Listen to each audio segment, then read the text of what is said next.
مستند مجموعہ وظائف، یہ ہے بک کا نام، صفحہ نمبر 195۔ جو دعائیں دل سے نکلتی ہیں، یہ ہمارا سبجیکٹ ہے۔ جو دعا دل سے نکلتی ہے،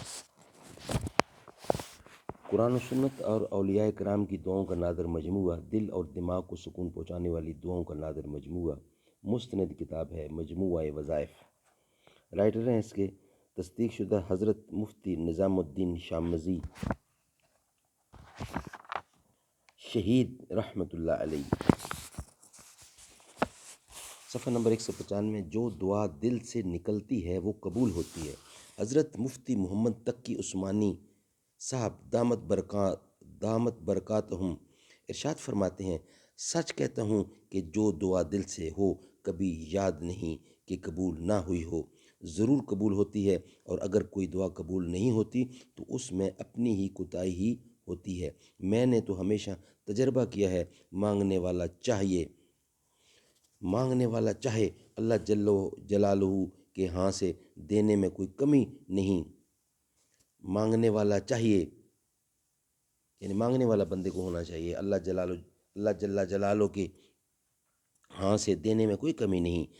ہمارے حضرت ڈاکٹر عبدالحی رحمۃ اللہ علیہ کا شعر ہے، کوئی جو ناشناس ادا ہو تو کیا علاج ہے، کوئی جو ناشناس ادا ہو تو کیا علاج ہے، اس کی نوازشوں میں کوئی کمی نہیں۔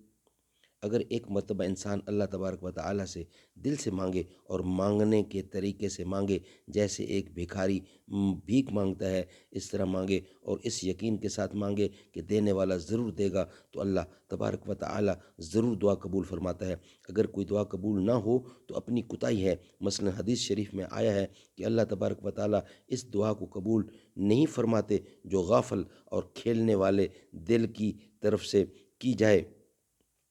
منہ سے دعا مانگ رہے ہیں اور دل و دماغ کہیں اور اٹکا ہوا ہے، دل سے خشوع و خضوع سے دعا نہیں کی جا رہی۔ لہٰذا ہر مسلمان مرد و عورت کو چاہیے کہ کوئی تکلیف دہ حال آئے یا کوئی رنج و غم کی بات پیش آئے تو صرف اور صرف اللہ تبارک و تعالیٰ ہی سے مانگے اور ساتھ ساتھ اس تدبیر پر بھی عمل کرے۔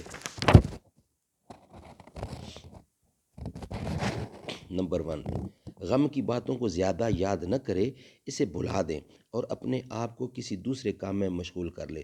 یاد رکھے، غم اور پریشانی کے موقع پر فارغ نہ بیٹھیں۔ اگر آپ کا کوئی دوست، بھائی، بہن کسی وجہ سے پریشان ہیں یا کسی اچانک آئی ہوئی مصیبت میں مبتلا ہیں تو آپ فوراً ان کو مشغول کرنے کی فکر رکھیں۔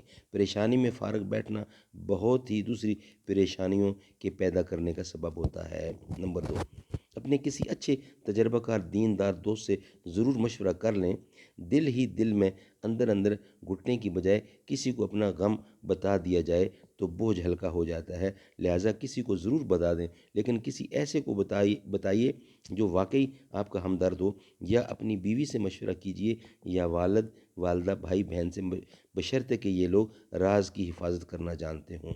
نمبر 3، وقتاً فوقتاً جب بھی غم یاد آئے 2 رکعت صلاۃ الحاجت پڑھ لے اور اس کے بعد دعا مانگے۔ انشاءاللہ تعالی اس طرح کرنے سے دل کو اطمینان بھی ملے گا اور اتنا ہی اجر و ثواب ملے گا جتنا پہلی مرتبہ اس غم کو برداشت کرنے پر ملا تھا۔ نمبر 4، صدقہ کا اہتمام کرے کہ صدقہ بلا کو کھا جاتا ہے، اللہ تبارک و تعالیٰ کے غصہ کو دور کرتا ہے۔ لہٰذا صدقہ دینے کا اہتمام کرے اور اپنی آمدنی کا کچھ حصہ متعین کر کے ہر ماہ اس میں سے نکال کر ایک تھیلی میں ڈال دے کہ یہ حاجت مندوں، مسکینوں، بیواؤں اور یتیموں کے لیے ہے۔ اس کا فائدہ یہ ہوگا کہ اس تھیلی میں جمع شدہ رقم آپ کو مجبور کرے گی کہ اس کو خرچ کرو، اور پھر انشاءاللہ تعالی خرچ کرنے کے اچھے بہترین مواقع ملیں گے۔ اللہ تبارک و تعالی ہم سب کو دین کے کاموں میں اور اللہ تبارک و تعالی کے بندوں پر خوب خوب خرچ کرنے والا بنائے۔ آمین ثم آمین بجا خاتم النبیین صلی اللہ علیہ وآلہ وسلم۔ وہ دانائے سبل ختم الرسل مولائے کل، جس نے غبار راہ کو بخشا